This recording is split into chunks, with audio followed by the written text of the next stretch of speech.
Gracias, muy amable. Buenos días a todos. Gracias por su presencia. Y antes de comenzar, como ustedes oyeron, yo estoy trabajando en el Instituto de Ecología y estoy parte de una red que se llama Biodiversidad y Sistemática. Como supondrán, entonces me he dedicado a estudiar diversos organismos, principalmente hongos. Yo he estudiado, ahora sí que de origen soy micóloga, y me fui entrando a el tema de control biológico, primero con malezas, luego tratando de controlar enfermedades causadas por hongos, y después, a partir del 2000, alguien propuso que empezáramos a buscar con el problema del nemato dorado de la papa, que empezáramos a buscar hongos que pudieran ayudar a reducir las poblaciones tan altas del nemato dorado de la papa. Entonces, en esta plática lo que quiero es englobar un poquito muchos aspectos que ya tocaron los anteriores expositores y que vean la importancia precisamente de mantener unas poblaciones equilibradas. Cuando hablamos de la red trófica, como bien lo dijo el doctor Alejandro, no necesariamente estamos hablando de un grupo en particular de organismos, sino de muchos otros. Entonces voy a ir haciendo referencia a esto conforme vaya avanzando en la presentación. Y además les voy a platicar un poquito la experiencia que hemos adquirido precisamente en esa búsqueda de hongos que puedan servir como agentes potenciales de control biológico de nematos. Bien, no nos vamos a detener mucho en esto porque ya es muy sabido por todos cuáles son los problemas que causan los nematodos, ya sea en productos como la zanahoria, donde el tubérculo está totalmente ramificado y que no es posible vender esto. Y en el caso del tomate, bueno, toda la deformación que hace y la atrofia que hace precisamente a la raíz y que altera toda la funcionalidad.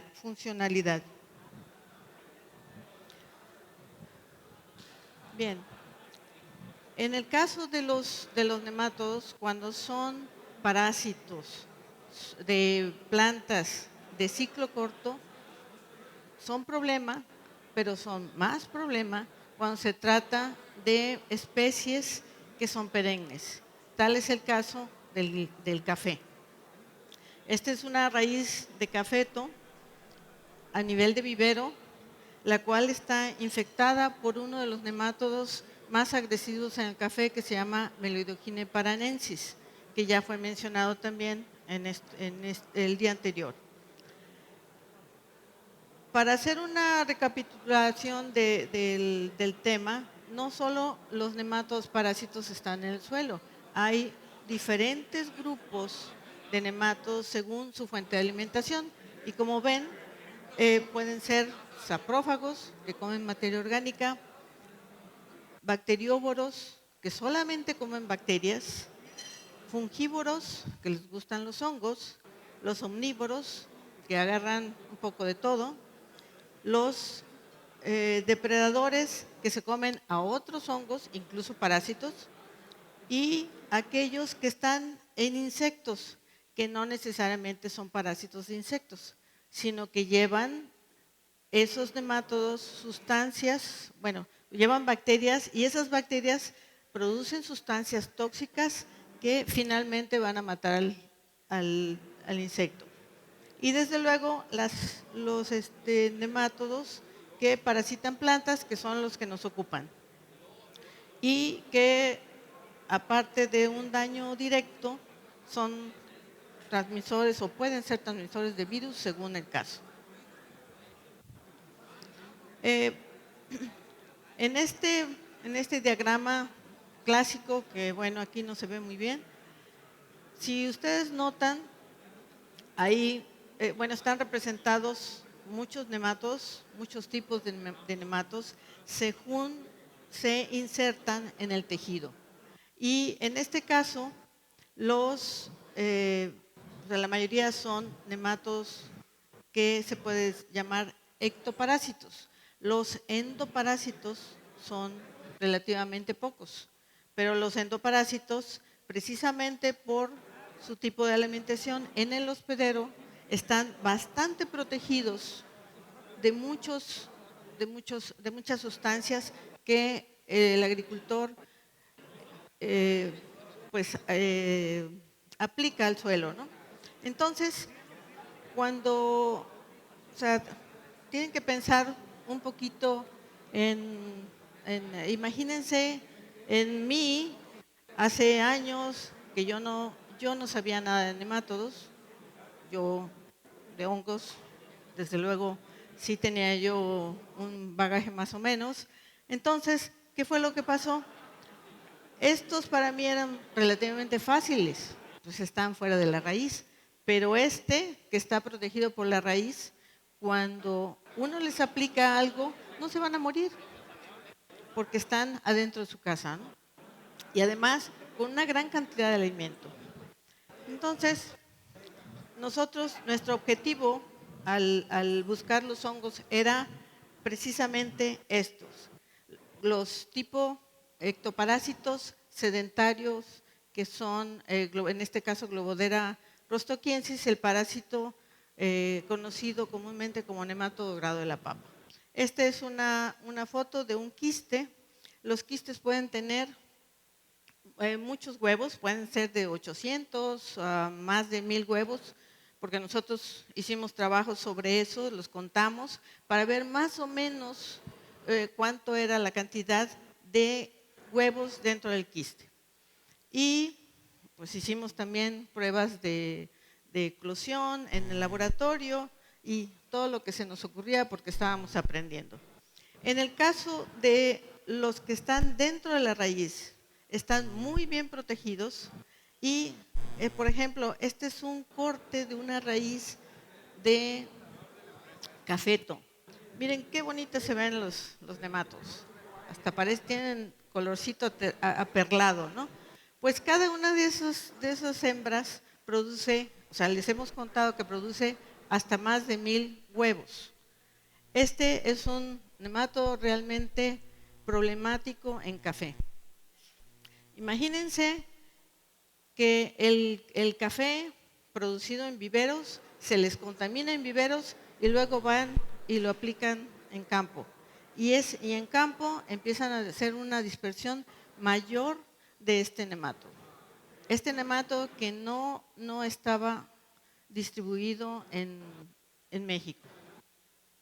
Entonces, como ven, o sea, todo este tipo de conducta de los nematos para nosotros es muy importante, precisamente cuando nosotros queremos conocer los puntos débiles del parásito a controlar. Entonces, hay algunos, por ejemplo, trabajamos con algunos de ABA, que más adelante les muestro unas fotos, en los que son lesionadores. Y esos entran en la raíz, incluso se van llegan hasta la flor y algunos se quedan en el fruto y en la semilla, ¿no? Y después, cuando lo siembran, pues vienen los problemas. Entonces, bueno, ya no voy a repetir esta parte de los sitios de alimentación, porque eso quedó bastante bien explicado. Entonces, como les decía, en el caso de nuestra experiencia con el nematodo dorado de la papa, cuando empezamos a ver qué es lo que pasaba, pues bueno, las plantas estaban amarillentas, achaparradas, obviamente no producían suficientes papas. ¿Y qué es lo que pasa? Esta es una raíz, realmente una raíz delgada. Todas estas estructuras blancas pegadas a la raíz son hembras que ya se insertaron, como les decía, esto es un ectoparásito, ya se insertaron a la raíz y que si nosotros los vemos al microscopio electrónico de barrido, noten esto es el equivalente a esto, a una blanca. Y noten el daño que le puede hacer a esa raíz. Realmente a nivel microscópico es un daño muy grande. Estos, como se ven, cuando nosotros los extraemos del suelo por el método de flotación. Las pérdidas, pues bueno, a nivel nacional son grandes y a nivel de Veracruz, pues realmente es una situación penosa. Entonces, poco a poco nos fuimos adentrando en este tema y pues teníamos que ver cuáles eran las densidades, o sea, cómo estaba realmente este nemátodo en el suelo. Los agricultores, cuando nosotros empezamos a trabajar con ellos, decían, bueno, tienen tantos quistes mi suelo que ya no les voy a preguntar a qué vienen. Vienen a ver cuántos suelos tienen mis quistes, porque parecía a la inversa. Nosotros llegamos a contar hasta más de 6,000 quistes por 100 gramos, por kilogramo de suelo. Todavía en ese entonces lo manejábamos por kilogramos. Bueno, esta es también una imagen donde está la hembra insertada en la raíz.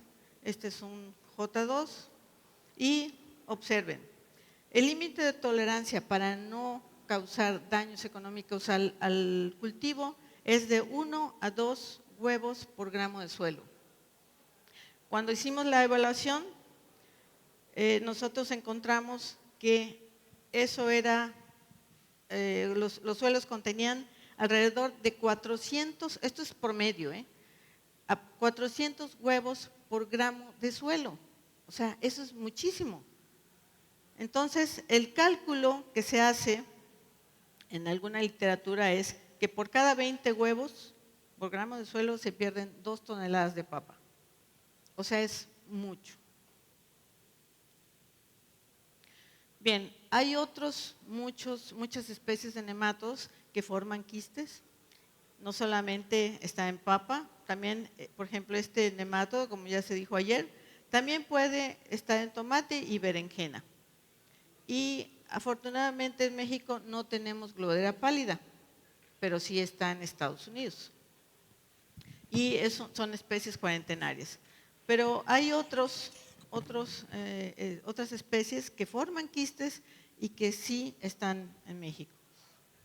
O sea, nada más, esto es un ejemplo como para que vean que meloidogine no es el único que tenemos.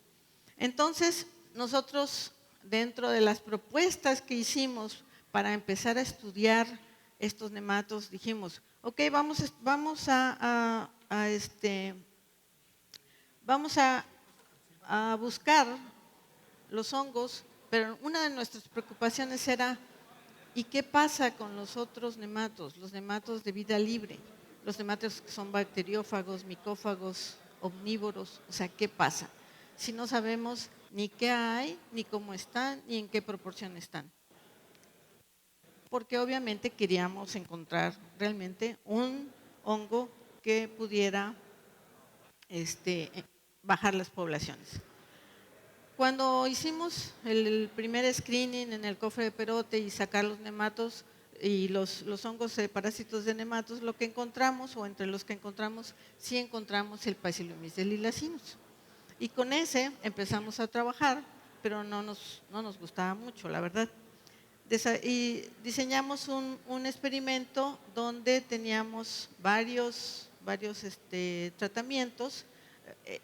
Lo que quiero resaltar aquí es que nosotros nos importaba mucho saber cuál era las especies de nematos asociadas a la rizósfera en el cultivo de papa. O sea, aparte del nemato dorado, ¿qué otras especies había? ¿Por qué? Porque nosotros no teníamos la menor idea de si había otros y qué había y en qué proporción estaban. Y entonces nos dimos cuenta, obviamente tuvimos que estudiar la taxonomía, una de las alumnas se fue a España con un doctor especialista en este tipo de nematodos y empezó a identificarlos. O sea, fácil, les aseguro que no fue. Y entonces, pues bueno, este es nuestro resumen de ese experimento, donde encontramos micófagos, pero también o sea, micófagos, estos tienen dos hábitos, micófagos y parásitos migratorios. Por ejemplo, aquí, mira, micófago, y estos son omnívoros, bacteriófagos, y desde luego el parásito sedentario, Globodera rostoquiensis, y el ectoparásito Paratilencus. Entonces, ahí no quedó la cosa. O sea, no nos conformamos con saber quiénes habían. Decimos, ¿cómo están, en qué proporción están este es el resultado, pero nosotros tenemos toda el proceso de todas las, pues todos los muestreos, desde antes de meter los hongos hasta después. El resumen es este. Este es el testigo y este es control biológico, rotación, control biológico con rotación, o sea, dos métodos juntos y el control químico. Si se dan cuenta, los parásitos son los que están en la barra negra y los bacteriófagos son los que están en blanco. Entonces, ¿qué es lo que pasa?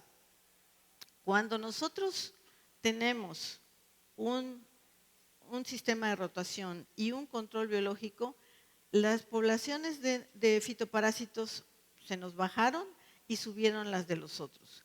¿Qué pasa con este grupo? Omnívoros predadores. Los omnívoros predadores tienen ciclos de vida más largos y tienen menor reproducción, menor tasa de reproducción. Y además necesitan que el suelo no tenga mucho movimiento, o sea, necesitan suelos prácticamente estables tipo bosque, que es donde están precisamente los cultivos aledaños a la papa, hay bosque o eran bosque. Entonces, esto que les estoy presentando son resultados de un año. Y en un solo año pudimos ver cómo las proporciones de esa comunidad de nematodos se empezaba a equilibrar. No digo que no se necesite más tiempo, se necesita más tiempo, porque los predadores necesitan mucho más tiempo para realmente alcanzar una población más o menos decente, ¿no? Y poder precisamente ir equilibrando las poblaciones de parásitos. Bien, estas son algunas de las fotografías que tomamos en ese entonces, cuando decíamos, bueno, estos son los bacteriófagos, estas estructuras son las que les sirven ya sea como sensores y captadores de bacterias. Estos son otros bacteriófagos. Este Steinernema, ustedes lo han de conocer como parásito de insectos, es el que les decía, bueno, en la etapa juvenil son bacteriófagos y posteriormente ocupan a los insectos como dispersores. De esta manera, pues pueden estar en más sitios, ¿no? Estos también son bacteriófagos. O sea, obviamente tuvimos que, con las claves taxonómicas, morfológicas, ver los diferentes organelos. Esta es una cola de un macho con sus espículas. O sea, en este caso también otro otro bacteriófago. Y con diferentes estructuras morfológicas precisamente para su determinación. Entonces, como ustedes pueden ver, por el tipo de grupo de nemátodo, pues teníamos que entrarle a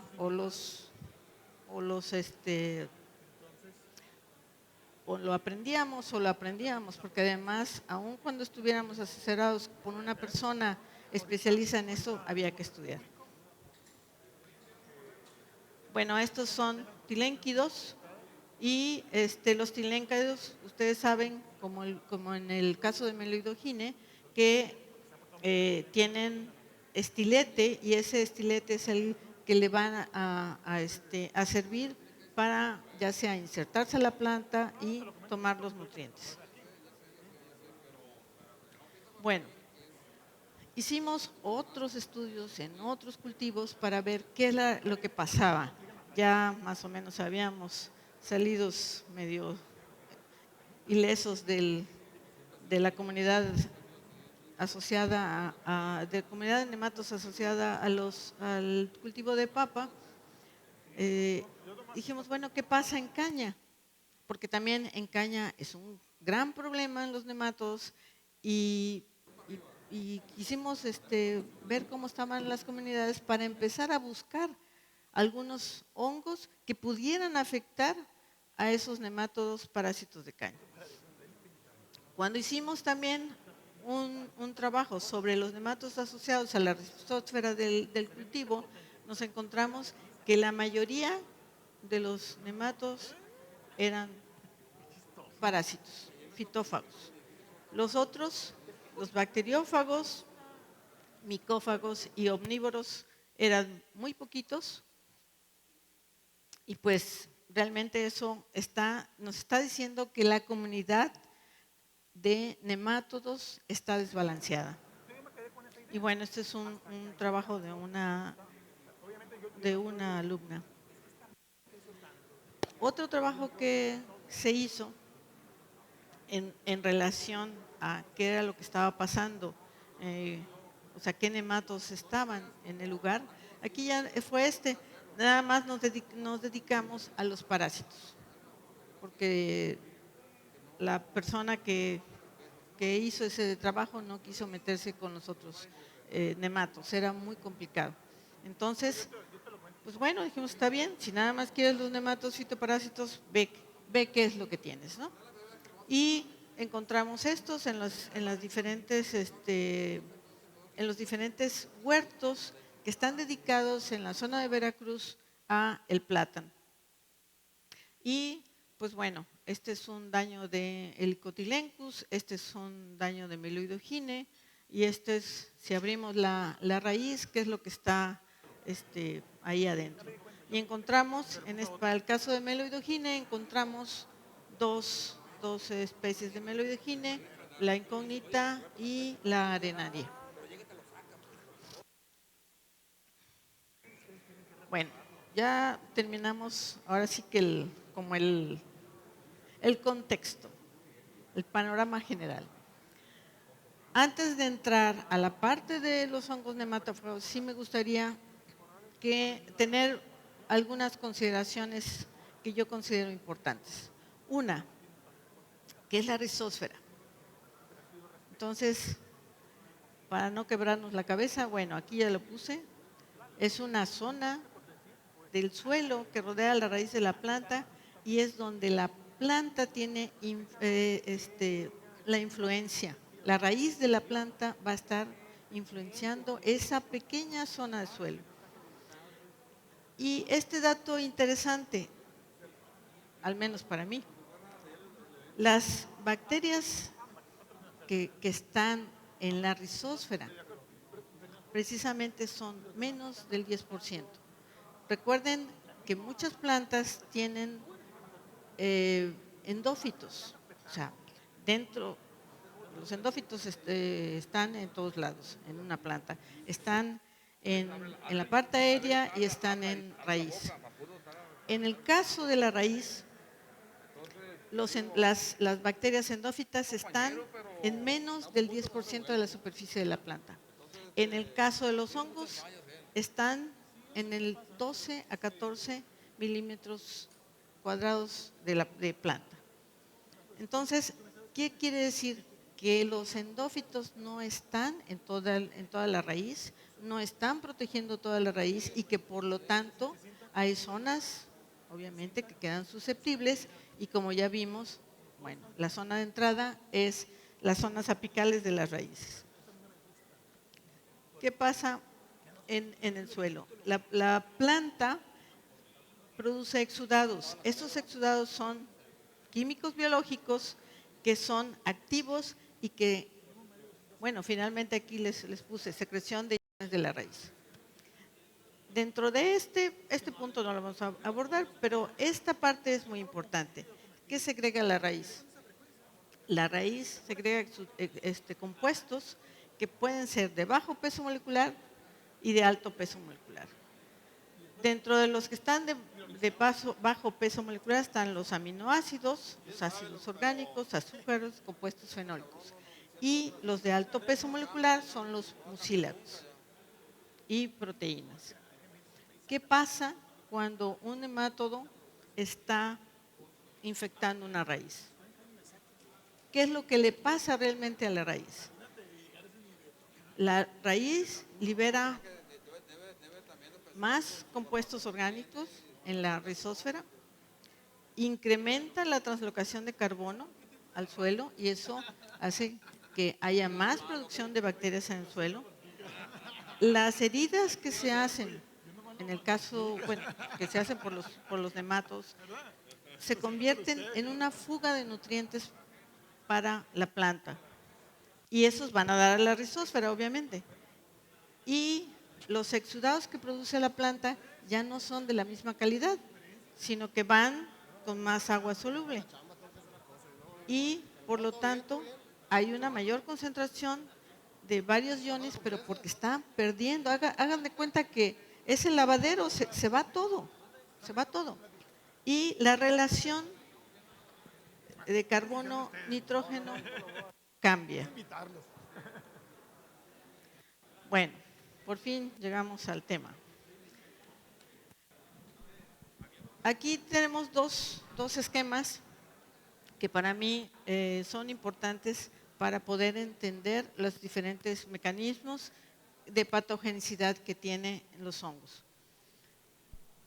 Los hongos se pueden, o sea, digamos de manera práctica, se pueden dividir como atrapadores o depredadores, como parásitos de huevos o endoparásitos o productores de toxina, dependiendo qué producen y cómo atrapan o cómo se alimentan de los nematodos.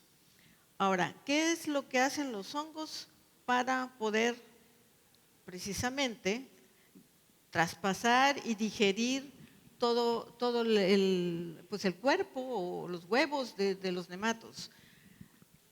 Tienen enzimas extracelulares que pueden traspasar la cutícula del nemátodo y digieren la célula. ¿Por qué? Porque estas enzimas tienen proteasas, tienen colagenasas y tienen quitinasas. Entonces, dependiendo de la fase en que esté el nemátodo, por ejemplo, si está en la fase huevo, pues bueno, si el huevo tiene mucílagos o en la fase, aquí no está, pero el quiste del nematodo dorado de la papa, que tiene mucha quitina, bueno, pues habrá los hongos que tienen quitinasas y que la pueden traspasar. Hay algunos que las traspasan en menos de 12 horas, la pared del quiste. Entonces, pues bueno, en este tipo de nematodos, de hongos atrapadores, se desarrollan redes muy frágiles realmente y ahorita vamos a ver en otra transparencia que desafortunadamente esas redes son muy eficientes, pero son eficientes en lugares donde no hay mucha actividad agrícola. es decir, que no están haciendo mucha labranza. Entonces, para nuestros intereses, ese tipo de hongo es frágil para los sistemas que ustedes están usando. Entonces, este tipo de hongos, aunque son muy bonitos, no puedo negarlo como micóloga, hacen estas estructuras, pues estas estructuras tienen su función. Por aquí a veces pasan los nemátodos y después ya el nemátodo es atrapado, se pega y ya no puede moverse. Y entonces, ¿qué pasa? El micelio se desarrolla dentro del cuerpo del nemátodo y empieza a degradar totalmente el cuerpo del nemátodo.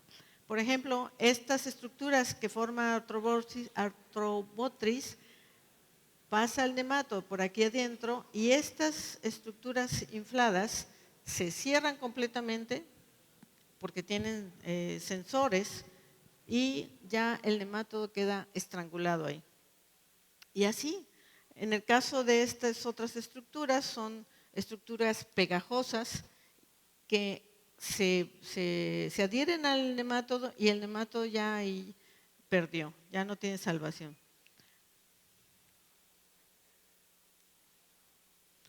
Entonces, vemos que este tipo de nematodos atrapadores necesitan, o sea, sí producen toxinas, pero necesitan temperaturas templadas, suelos con una labranza mínima o prácticamente nula. O sea, en ese caso estamos hablando de sistemas agroforestales, ahí sí podrían ser usados. Los endoparásitos también tienen sus contras en el sentido de manejarlos. ¿Por qué? Porque son altamente específicos y son más difíciles de reproducir. En el caso de Poconia, que ustedes lo conocen, al menos de nombre, también requiere de temperaturas relativamente bajas que no tenemos aquí. Entonces, por eso dije aquí, de interés para Culiacán, porque eso, por más que uno quiera decir, bueno, el Poconia es un hongo que parasita nematodos, pues sí, pero hay que tomar en cuenta la temperatura del lugar. Entonces, nos quedaron dos en el sentido de manejo, de reproducción del hongo, de soportar temperaturas altas y de ser muy rápido para traspasar las membranas de los nematodos o las cutículas. El Bacillomyces lilacinus tiene muchos años que se conoce como nematófago y ha sido ampliamente estudiado, incluso no recuerdo exactamente en qué año hicieron una patente allá por Asia con este hongo y se encuentra en muchos sistemas. Sin embargo, no necesariamente también aguanta tanto. Por ejemplo, en los hongos que sacamos nosotros de cultivos de caña, cuando nosotros fuimos a los cañaverales y empezamos a hacer la búsqueda de esos hongos, los cañaverales que estaban activos como para sacar la cosecha en la zafra, fue muy difícil. ¿Qué encontrábamos ahí? Ustedes conocen los penicillium, conocen los aspergillus, conocen, supongo que los mucorales, son hongos que se encuentran en todos lados, pero son generalistas, son contaminantes, realmente eso no servía. Solamente encontramos el Bacillomyces lilacinus en cañaverales que ya no estaban destinados para cosechar caña, sino que estaban destinados desde un año atrás, que ya no les metían químicos y que estaban destinados para forraje de ganado. Entonces, ahí fue donde sí encontramos este hongo. Este otro hongo es el que nosotros hemos estudiado y el que no estaba considerado como un agente potencial de control para nematodos y nosotros empezamos a trabajarlo. Desde luego, pues bueno, tuvimos que empezar a remontar muchas preguntas, o sea, ¿qué era lo que pasaba? ¿Cómo entraba el hospedero? O sea, por ejemplo, esta foto son esporas del Bacillomyces carnius y estos son los tubos germinativos. Si ustedes notan en esta foto, se ve cómo desaparece en la pared del quiste y aparentemente, pues, quién sabe qué pasó. Pero bueno, la espora, el cascarón de la espora se va y después el hongo por dentro ya empieza a desarrollarse. Recuerden que esta es la superficie de una cosa así, de un quiste.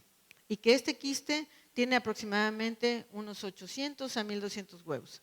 Entonces, ¿qué es lo que pasa? Bueno, pues se desarrolla por dentro el micelio, se va comiendo todos los huevos y después empieza a esporular. Y bueno, esa es una ventaja, que empieza a esporular.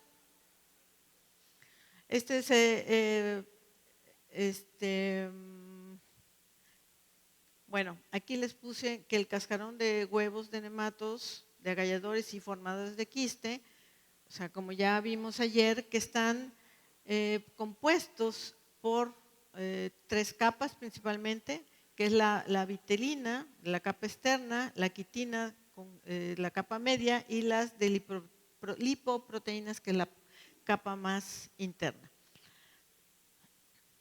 Nosotros hicimos un estudio precisamente para saber qué pasaba con aquellos, o sea, ya habíamos hecho con el quiste del nematodo dorado, queríamos saber qué pasaba con este tipo de nematodos como el criconemoides, que se encontraban muy abundante en caña, en los suelos de caña, y inoculamos las larvas y pues las larvas crecen las esporas crecen muy bien, se desarrollan muy bien sobre la superficie del nemátodo y después prácticamente el nemátodo es irreconocible.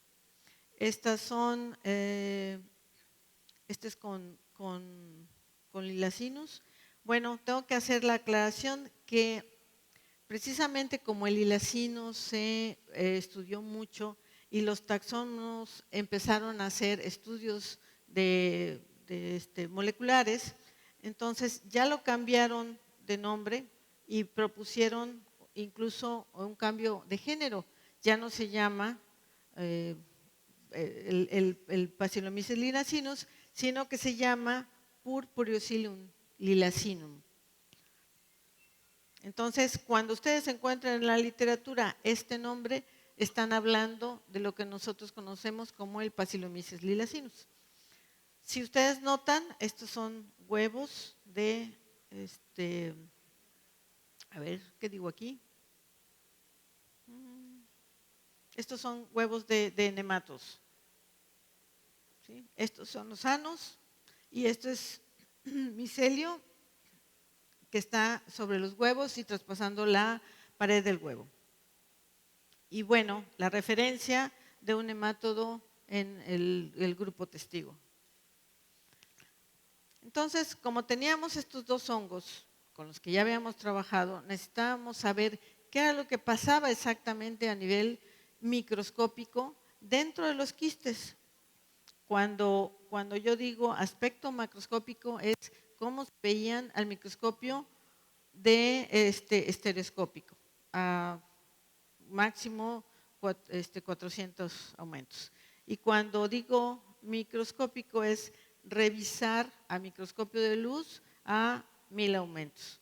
Entonces, lo que hicimos fue un experimento para ver qué era lo que pasaba durante 14 días, aparente muy sencillo, pero teníamos que estar revisando cada día qué era lo que pasaba, cómo iba desarrollándose dentro de los diferentes quistes que nosotros metimos.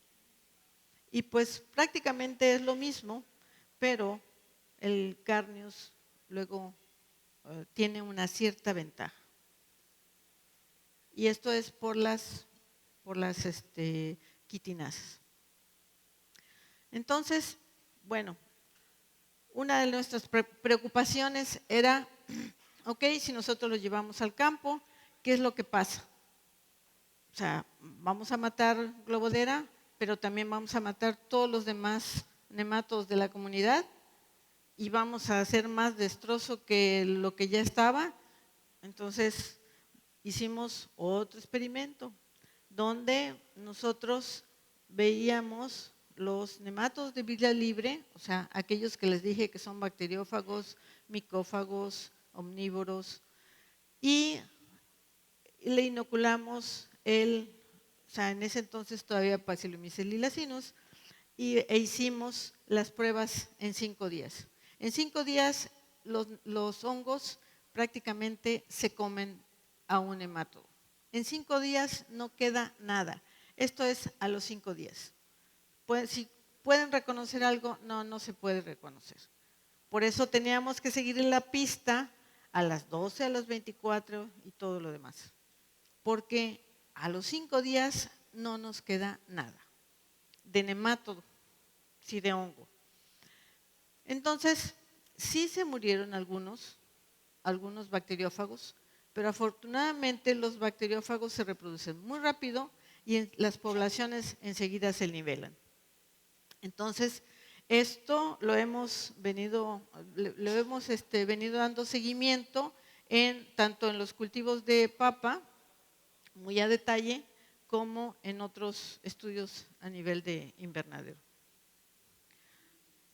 Entonces, bueno, aquí el modo de acción de los endoparásitos prácticamente es con todas sus enzimas atraviesan las diferentes paredes del quiste y empiezan a desarrollarse dentro de todos los huevos.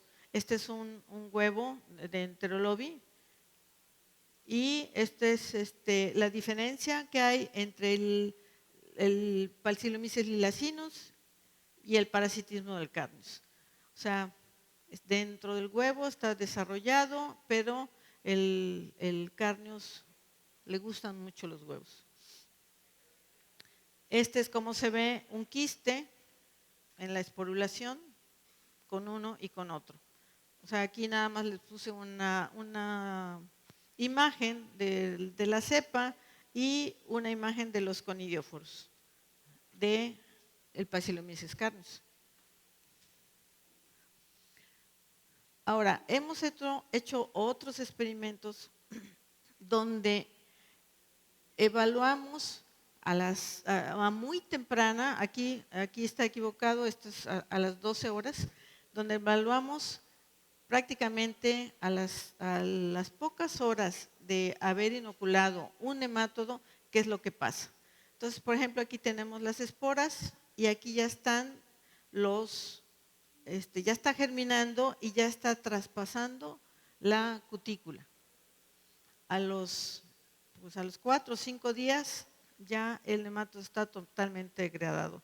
Estas son fotografías al microscopio electrónico de barrido, donde ya el micelio se desarrolló y ya empezó a esporular. Y esto es una imagen para que vean cómo sale ya el micelio y estas son esporas. ¿Perdón? Esto es in vitro, pero lo hemos probado en campo. Claro.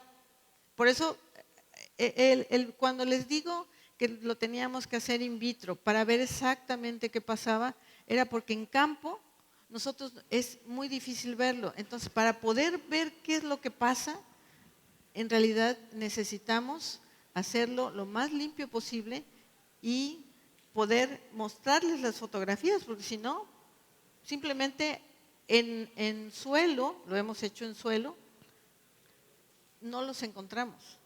¿Por qué? Porque a los 5 días ya lo degradó totalmente.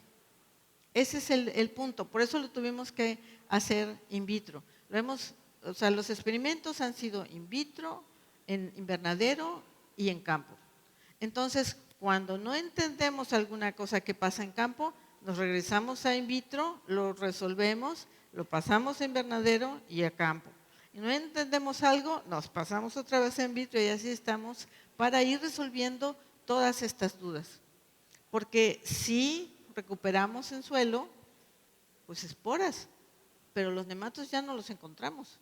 Y sí encontramos nemátodos benéficos, o sea, bacteriófagos, micófagos, pero los otros ya no estaban. Entonces dijimos, a ver, otra vez. O sea, nosotros tenemos que estar haciendo preguntas constantemente. Y estos, por ejemplo, pues se lo dice, no ataca a bacteriófagos, a esos no los ataca, como dice usted ahorita. A los bacteriófagos no les, o sea, por eso les decía yo en otro experimento, a los que se van a morir, ya sea porque estén viejos, porque pues digo, como todo organismo tiene su ciclo de vida y pues ya cuando ya están mal, pues hacen su labor los hongos, ¿no? Entonces, por eso también nosotros necesitábamos poblaciones buenas de bacteriófagos, de micófagos. O sea, a los micófagos prácticamente no les hace nada. Nada. Entonces, pues bueno, por ejemplo, es un Helicotylencus y ya, pues ya, ya no fue. Hicimos otros experimentos con otros nematodos, por ejemplo, Oplolaimus, esto lo sacamos de plátano.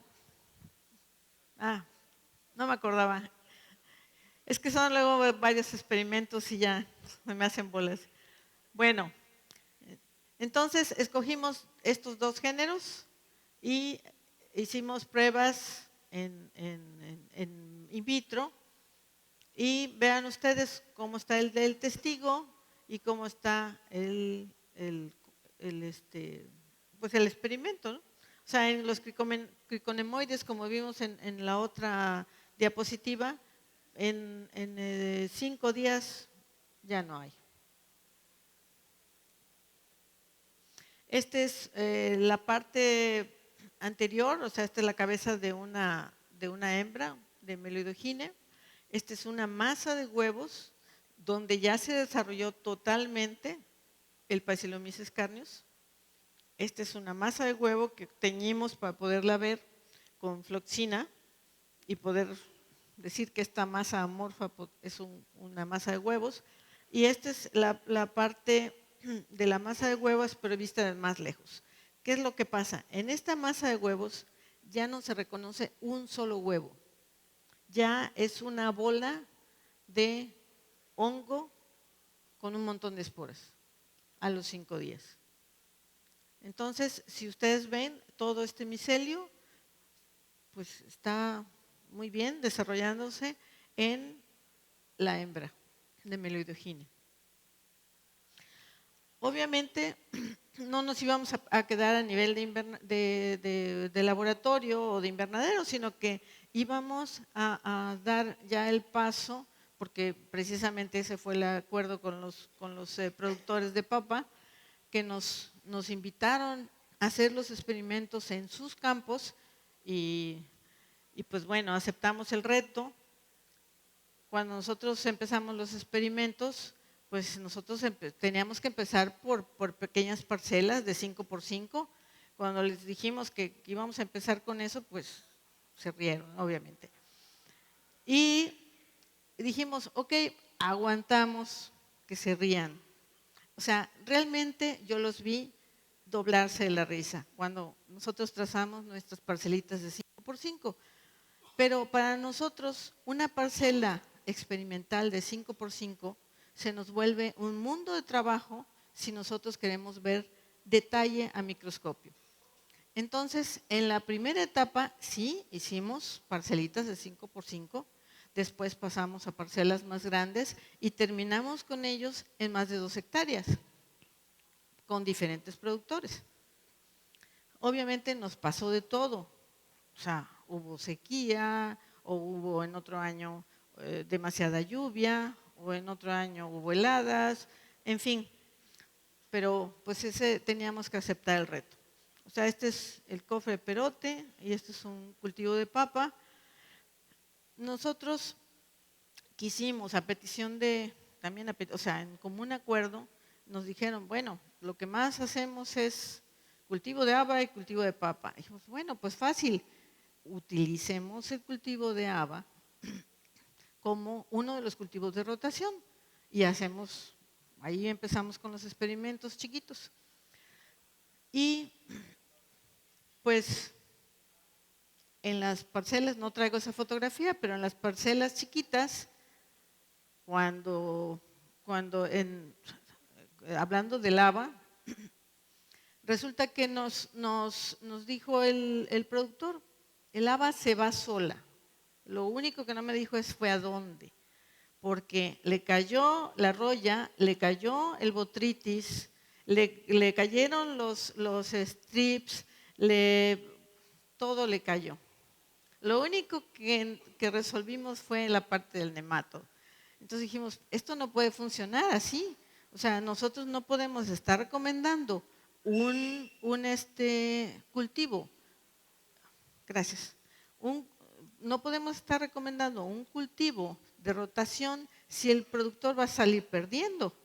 Entonces dijimos, bueno, vamos a ver, ¿qué podemos hacer?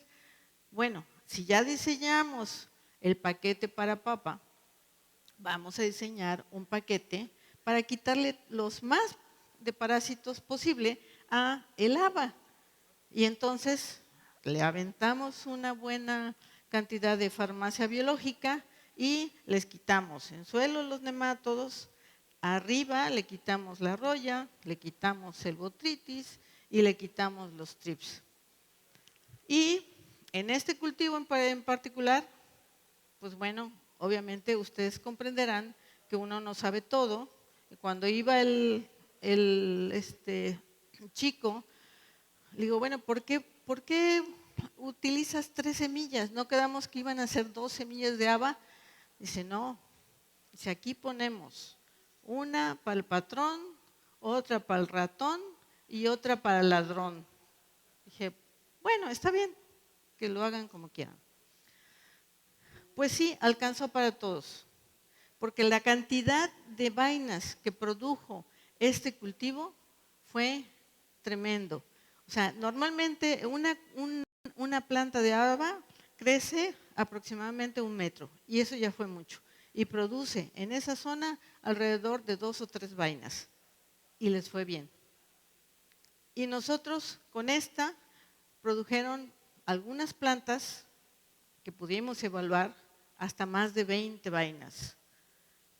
Por eso digo que alcanzó para el ladrón también, porque nosotros en algunas, qué casualidad que estaba muy bien la planta y veíamos cómo habían arrancado las y nada más nos habían dejado 10, cuando otras tenían más de 30. Entonces, bueno, pues eso nos redujo el promedio. Pero estuvo bien. Incluso nos dijeron, ¿qué le pusieron? Pues no le pusimos, le quitamos los parásitos. Eso fue lo único que pasó. Bueno, me regreso un poquito a lo de la papa y en este experimento que ya hicimos a mayor escala, estos son los resultados. ¿Qué fue lo que pasó? Con control biológico y rotación, con rotación solito, y este es biológico con descanso y este es solo descanso. Son poblaciones del nemato dorado de la papa, cómo se redujeron del inicio del cultivo al final del cultivo. Entonces, aquí demostramos que los terrenos que se quedan de descanso, no necesariamente el nemátodo va a disminuir mucho. O sea, ya está probado y comprobado que el nemato dorado de la papa puede durar muchos años, más de 20 años en el suelo, viable. En este caso, nosotros usamos el descanso, no le pusimos no le pusimos cultivo, en este sí usamos chícharo haba y en este solo descanso y control biológico, y también bajamos la población. O sea que al próximo año ese suelo ya prácticamente estaba bien para cultivarse, con papa. ¿Y qué pasó con los nematos de vida libre? Los nematos de vida libre estuvieron bastante bien, a excepción de que bajó un poco la población. No se perdió la población, solo bajó un poco, pero en los otros aumentó. Vean ustedes lo que pasa cuando se deja en descanso, aumentó esto en porcentaje. Vean ustedes cuando hubo biológico con descanso, o sea, prácticamente esto es igual. Entonces, mucho tiene que ver la labranza. O sea, estas están salvadas, en otras palabras. Bueno, ¿qué hemos hecho con respecto a café? Como les decía al principio, el cafeto, como es un cultivo perenne, pues o sea, hay café. Nosotros tenemos en el estado de Veracruz cafetos que pueden llegar a tener hasta 70 años y no los cortan los cafeticultores porque los sembró su bisabuelo o su abuelo. Entonces, pues le tienen cariño y no los quieren cortar. Entonces, ahí tenemos más que un problema, más que el nemato Melodigine paranensis. También tenemos el problema de la roya. Entonces, en los viveros pasa esto. La planta después de un año ven que está infectada, pero ya perdieron un año. Entonces, lo que nosotros les propusimos es desinfectar el suelo, o sea, tratar el suelo de semilleros con este hongo y probar. ¿Qué fue lo que pasó? Después de 3 meses teníamos nuestros soldaditos, como les llaman ellos, porque aquí ya se cae la cáscara de la semilla, y medimos longitud de raíz, medimos, pues básicamente eso, obviamente si había agallamiento o no. Y esto fue lo que pasó.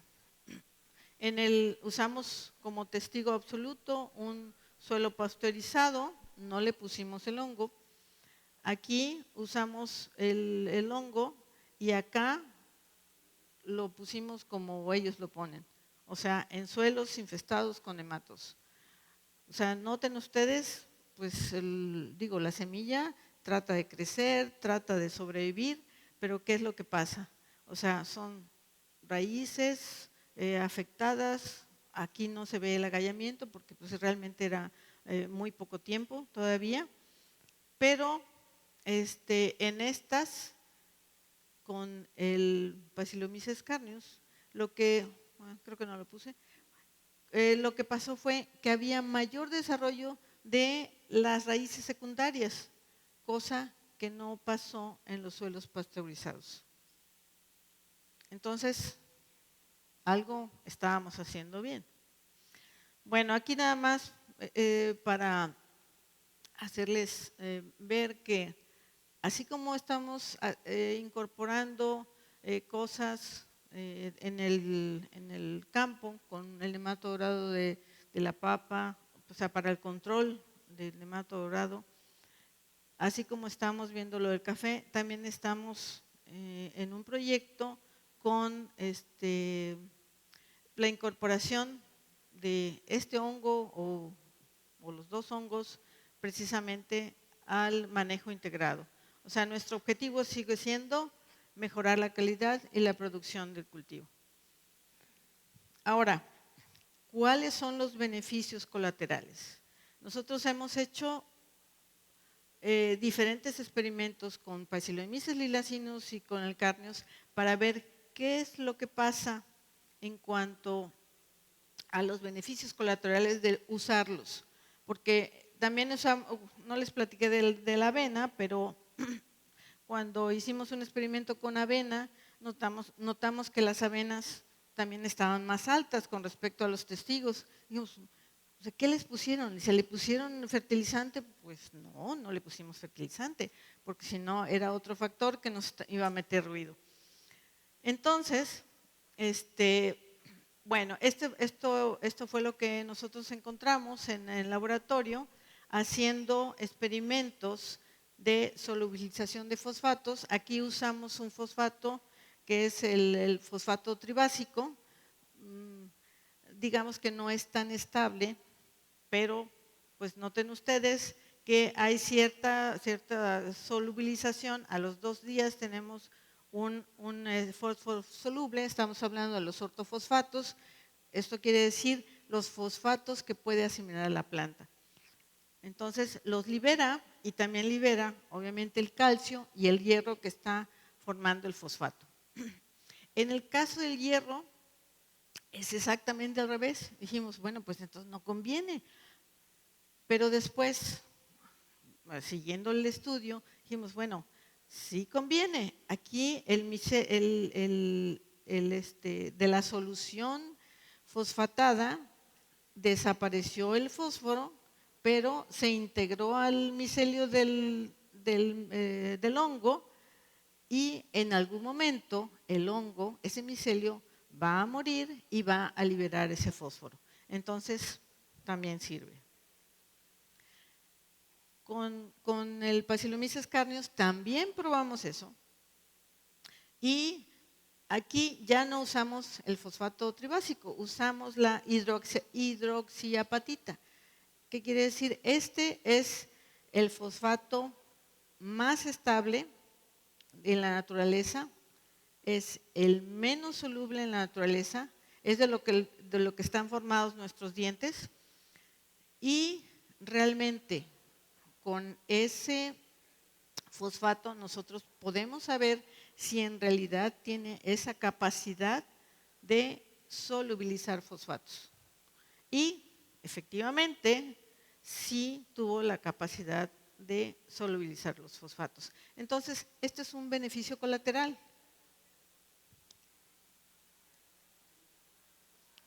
Cuando nosotros, a ver, ojo, esto lo hicimos a nivel de laboratorio, in vitro. Y esto ya lo hicimos a nivel de invernadero. ¿Pero por qué lo hicimos?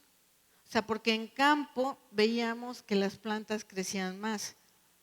Y independientemente de que le habíamos quitado los nematodos, que le habíamos quitado el parásito, también algo estábamos proveyéndole a la planta.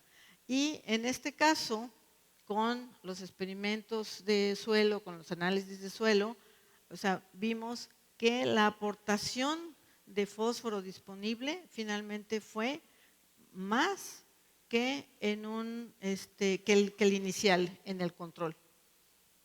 Entonces, esta información ya está publicada, salió en fines de 2016.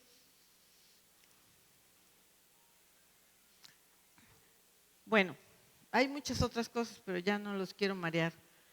Entonces, a manera de conclusiones, o sea, considero que es muy importante conservar y mantener la estructura de las poblaciones de nematodos de vida libre. Los nematodos de vida libre mantienen equilibradas las poblaciones de bacterias, las poblaciones de nematodos y otras cosas. Las poblaciones de nematodos mismos, las poblaciones de hongos.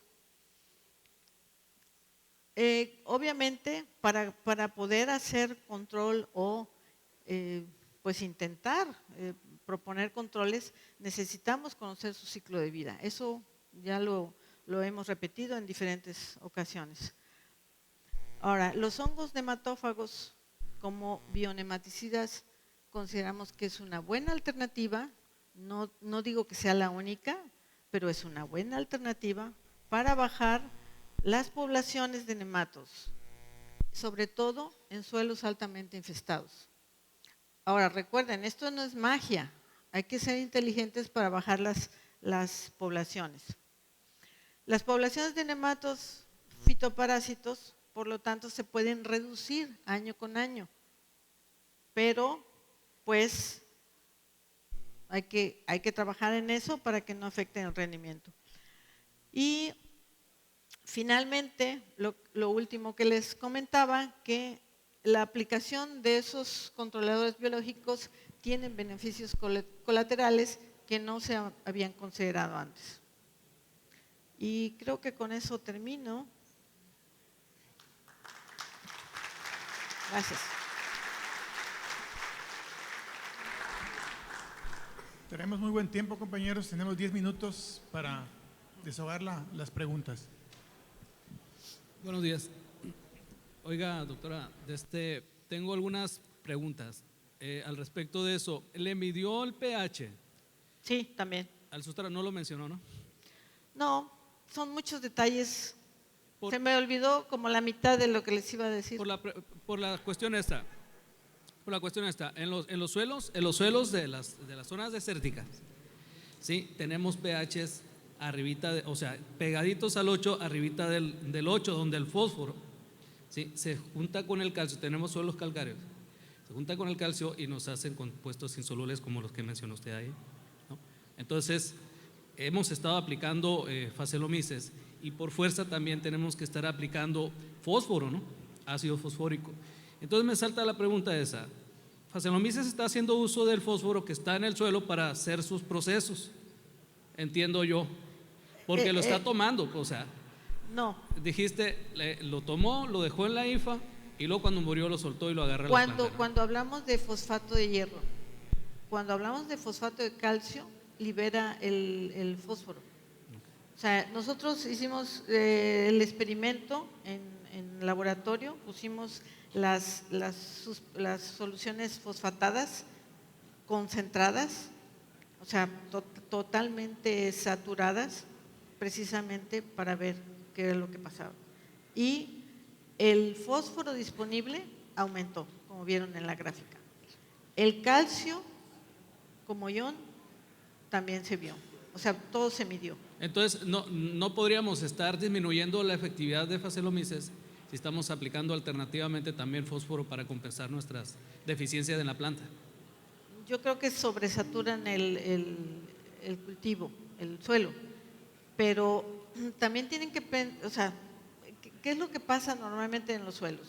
Los suelos tienen demasiado fósforo, pero no disponible. Entonces, yo creo que habría que ver exactamente, hacer el estudio y ver qué tanto está liberando de fósforo el Lilacinus, porque el Lilacinus tiene menos capacidad solubilizadora. Recuerden que les dije que usamos el fosfato tribásico, ese es un poquito más soluble. Entonces, habría que ver exactamente cuál es el caso y compensar, porque si ustedes tienen demasiado fósforo, pues bueno, la planta si lo aprovecha, ¿a dónde se va a ir? O se va a semilla o se va a fruto. Eso es donde realmente lo requiere. La planta absorbe para diferentes partes, el fósforo para diferentes partes de la planta, pero ¿qué es lo que donde se va a acumular? Se acumula en semilla. ¿Por qué? Porque necesita el fósforo para tener suficiente energía para la germinación posterior, ya como siguiente planta, como la descendencia. Entonces, habría que hacer un análisis de suelo y ver qué es lo que pasa antes de aplicar el facelomices y después.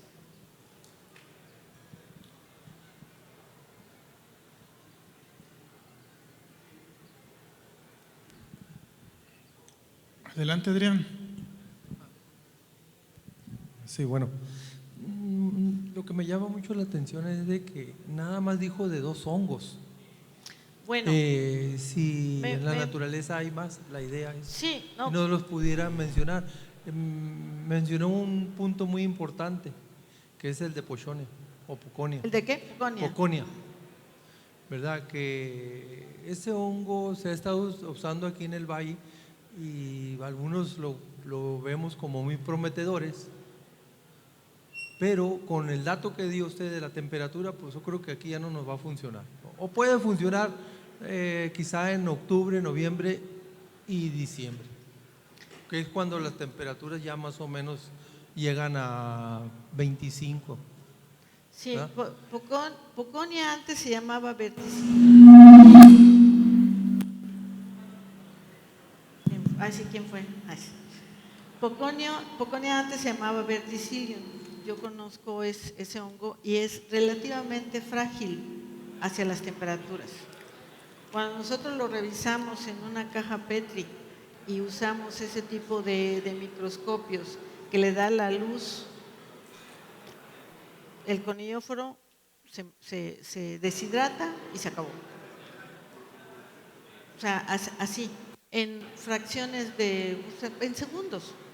O sea, nada más le da la luz y se acabó. ¿Para qué sirve Poconia? Poconia sirve para ser introducido en lugares de sotobosque. Para esos lugares donde están la cubierta de árboles y abajo tenemos un cultivo, y en ese cultivo nosotros tenemos temperaturas entre 18 en el suelo, de 18 a 22. Por eso les digo, porque los conozco. Si no los conocía, pues mejor ni los menciono, ¿no? Ahora, sí hay muchos hongos, pero no todos tienen una buena capacidad de reproducción, no todos aguantan el manejo que se requiere para un cultivo intensivo.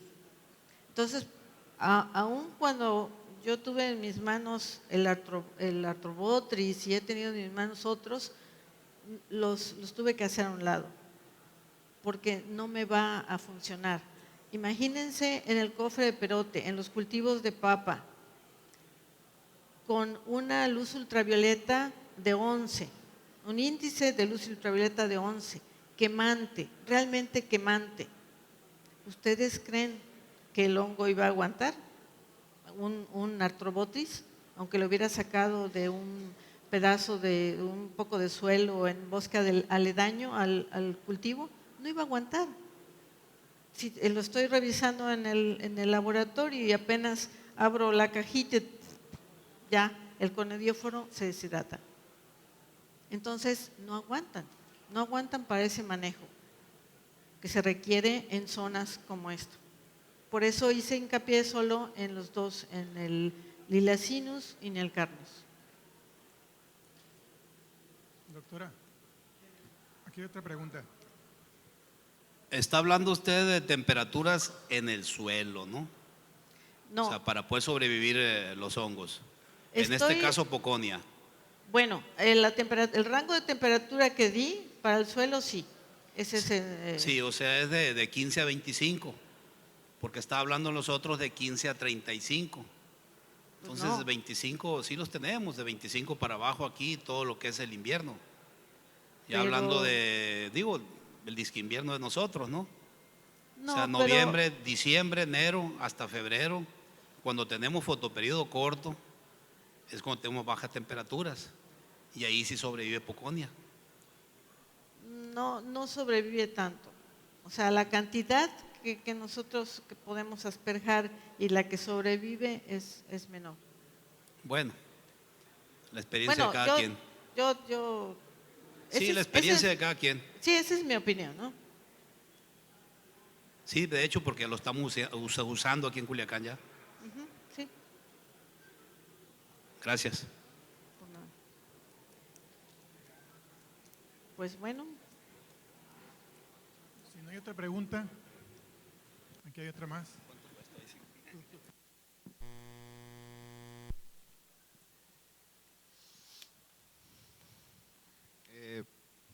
Quería preguntar, ¿hay posibilidad de generar resistencia con alguno de estas cepas mediante selección natural, algo ahí que pueda suceder? No, es muy difícil que genere resistencia. Y en caso de que pudiera, bueno, habría que, tal vez son muchas generaciones con las que pudiera pasar eso, y en todo caso hay maneras para reactivar las cepas. He trabajado con otras cepas, por ejemplo las de Lecanicilium, Lecani, que las había yo tenido en cultivo una vez solo en laboratorio, y en cuanto le poníamos ya sea un insecto, una mosca, otra vez. Entonces, no, eso es muy difícil, ¿no? Nosotros finalmente nosotros estamos usando lo que la naturaleza ya tiene. Doctora, muy interesante su trabajo. Sin embargo, yo quisiera comentar, este hongo Bacillomyces lilacino se conoce como con efecto nematicida desde los años 70. Así es. El doctor Yatala en Perú hizo comparaciones, estudios muy interesantes y prometedores, pero en esa época se encontró que este hongo, sus microconidios son insolubles en el agua, y las personas que lo aplicaban empezaron a tener ciertos problemas de salud, asma específicamente, y hay en la literatura reportados algunos casos de ciertas enfermedades con este hongo, la gente que lo maneja. Están Sí. documentados varios casos. Entonces, quisiera pues, que nos dijera un poquito al respecto. Efectivamente, este hongo ha sido, bueno, se propuso como nematófago desde hace muchos años. Este hongo empezó a estudiarse precisamente porque hubo casos clínicos, y no se los quise mostrar aquí, pero precisamente a raíz de esos estudios hicieron el cambio de género de Bacillomyces a Purpurocilium. Y esos casos clínicos, pues bueno, están registrados. No sé exactamente hasta qué punto la persona que sufrió esa enfermedad pues estaba baja en defensas, o sea, no sé exactamente. Pero los diferentes casos clínicos son a nivel de ojos, a nivel de pulmón y riñón, creo. Entonces, a mí en particular, si me dicen cuál usar entre Lilacinus y Carneus, yo elijo el Carneus, porque precisamente ya he trabajado el Lilacinus y he trabajado el Carneus. Y porque está también ese antecedente con el Lilacinus, pero eso no quiere decir que las personas que estén en contacto con ese hongo se vayan a enfermar, porque no necesariamente pasa así. Se necesitaría estar con una inmunidad muy baja para poderse enfermar. Sí, pero tienen que saberlo finalmente, ¿no? Eso es con respecto al Lilacinus, que ahora se llama Purpurocilium lilacinum. Pues bueno, les agradezco mucho su atención.